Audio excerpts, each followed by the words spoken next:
засгийн газраас өмнө баталсан хөтөлбөр бодлого дээр 14 мега төслөж байгаа. Тэгээ одоо тэрийг батлаад сонгуулиас хойш ажилд ороод бараг жил боллоо.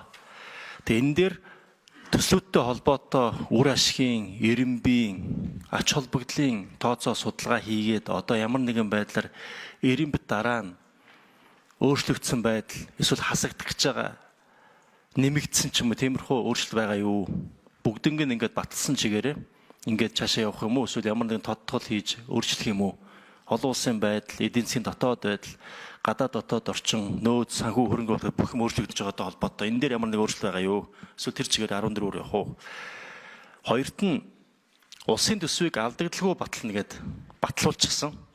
Гэхдээ энэ өөрөө алдагдaltaгүй гэд гоё сонсогдож байгаа боловч яг бодлого талаасаа, мэрэгжил талаасаа буруу зүйл гэж үзэж байгаа.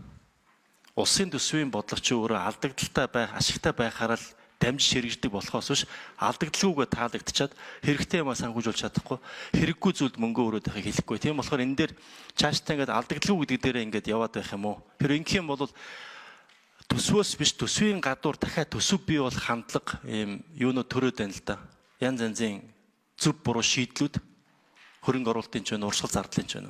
Энэ дээр засгийн газар цаашдаа яах юм? Алдагдaltaгүй төсвөө өргөн барьсаар байх юм уу? Эсвэл өөр бодлого байна уу? За 26 оны боловсролын жилийг зарласан. Зарлах нэг хэрэг. Тэгээ яг ямар хөрөнгө оруулалтын дээр сургууль байна уу, аль чиглэл урсгал зардал байна уу? Ер нь боловсролын салбарт нэгэн зарласан бол яг ямар хөрөнгө оруулалтын дээр, ямар зардал дээр, ямар ажил дээр ялгаа гаргах гэж байгаа юм бэ? Энэ дээр жоохон тодорхой мэдээлэл өгөөч. Тэрийн дотор байна уу? Боловсролын жилийг яг яах гэж байгаа юм? За төрийн албаны реформ гээд энд дээр төрийн албан хаагчдын тоог 9% бууруулагдсан байна. Зөв. Гэхдээ энэ бас яг тодруулах хэрэгтэй байна. Нөгөө ангиллуудаа яаж өөрчлөх гэж байгаа юм? Хаанаас нь 9%, яаж энэ тоог гаргасан бол хаанаас нь танах гэж байгаа юм? Энэ талаар мэдээлэл өгөөч. За ийм дөрвөн асуулт байна. За ажлын хэсгийн дөрөвдүгээр.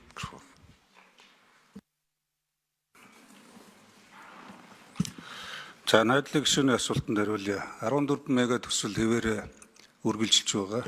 Эрдэнэ бүрэн сая одоо өнөөдөр нээлтийг хийж байгаа гашуун сухад цаадаа нэвд боловсруулах үйлдвэр цаашлаад төмөр замын болон автосамын гэх томхон төслүүд үргэлжилнэ. Эдгээр 14 төсөлд нийтдээ 43.2 их 80 төгрөгийн санхүүжилт хэрэгтэй гэж туссан байгаа. За мэдээж энэ 14 төсөл болвол энэ засгийн газрын 2024-өөс 28 оны үйл ажиллагааны хөтөлбөрт тусгагдсан тэр дундаа тэргүүлэх чиглэл гэж одоо явж байгаа бүсчилсэн хөгжлийн бодлоготой уялдаж бүсийн хөгжлийг дэмжих, за орон нутгийн бие даасан байдлыг бий болгох, ялангуяа эдийн засгийн за үйлдвэрлэл зах зээлдсэн ийм тогтолцоог бүрдүүлэхэд чиглэгдсэн төсөл хөтөлбөрүүд учраас энэ төсөл хөтөлбөрүүд цаашаа хэвээрээ үргэлжлэнэ гэж ойлгож болно. За дараагийн асуудал бол энэ улсын төсвийн алдагдaltaй байдал гэдэг бол за ерэн зүгээр энэ төсвийн бодлого талаас мэдээж одоо алдагдaltaгүй улс орны төсөв батлагдчихвэл сайн. Гэхдээ бид бол хөгжиж байгаа улс орн дээрээс нь зах зээлээ хэлэх ёстой. Нөгөө талаараа эдийн засгийн эргэлтийг бий болгож төсөв санхүүгийн их үүсрүүдийг нэмэгдүүлж байж нэгэнт одоо бид төсөв зарж байж дараагийн одоо орлого үр өгөөжөө хүртэх ёстой учраас хэд шууд хумж одоо төсвийг алдагдaltaгүй байна гэдэг бол бас нэг тийм оновчтой сайн бодлого биш ээ гэж үзэж байгаа. Гэхдээ энийг бол одоо эцсийн байдлаар улсын хурал төсвийг эцлэн батлах бүрэн эрхийнхээ өрөөнд одоо шийдвэрлэж байгаа учраас бол цаашдаа бид хэрвээ улсын төсвийг алдагдaltaгүй батлана гэвэл төсвөөс гадуурх төрөл бүрийн санхүүжилтийн хэрэгслүүд нэмэгдэх тэр хэрээрээ бас одоо тооцоолол судалгааг наривчилж хийх шаардлагууд үүснэ. Манай нөхцөлд бол төсвийг одоо тэнцвэржүүлэх эсвэл одоо алдагдaltaгүй байлгана гэдэг бол тийм ч оновчтой шийдэл биш гэдгийг одоо олон талаас нь бид ойлгож байгаа хаа гэж бодож байна. За боловсролын салбарт нийтдээ 39 төсөл 1.3 их 80 төгрөгийн төсөл санхүүжилт төсөл хөтөлбөрүүд хэрэгжилнэ.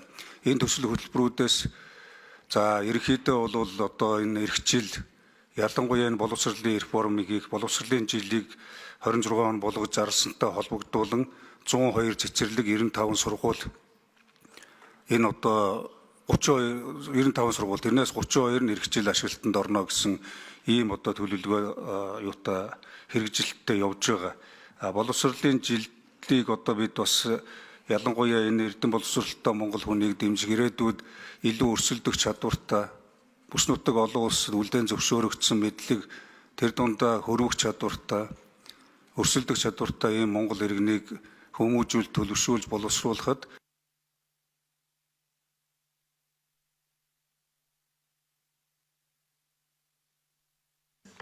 Гүйцэтгэх шаардлага.